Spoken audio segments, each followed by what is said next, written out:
Сегодня к нам приехал красавец Ford Explorer с честным пробегом около 200 тысяч километров и жалобами владельца на появление стука в рулевой рейке. Агрегат уже сняли.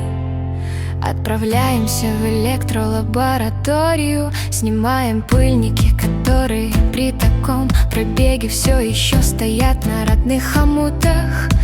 И тут маленькое чудо, никакой коррозии, все чисто и сухо, вода внутрь не попадала. Для сравнения, вот Mitsubishi Colt, который тоже у нас в ремонте, у него внутри целые болота. Вот это классика жанра.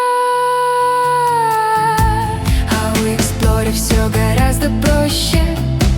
Отбойник слева полностью развалился, справа ситуация чуть лучше. Но и тут отбойник под замену. Разбираем дальше, электромотор сняли, и снова приятный сюрприз.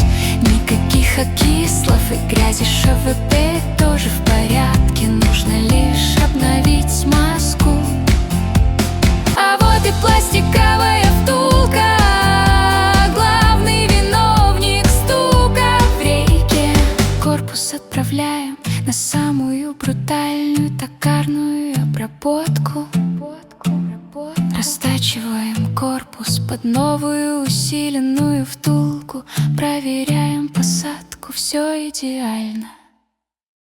Собираем обратно, монтируем электродвигатель. Обязательно зачищаем распределитель.